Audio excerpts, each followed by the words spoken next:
Dan terlihat di sebelah saya sendiri siswa-siswi sedang ada kegiatan. Penasaran kan?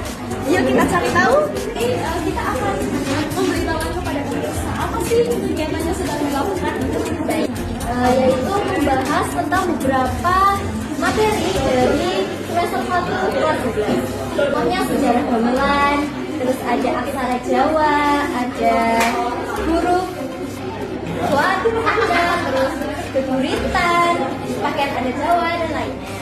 Jadi wonten sistem itu kamu Tuan rumah. Tadi kami bisa coba tolong menjelaskan apa itu sistem tuan rumah dan tamu.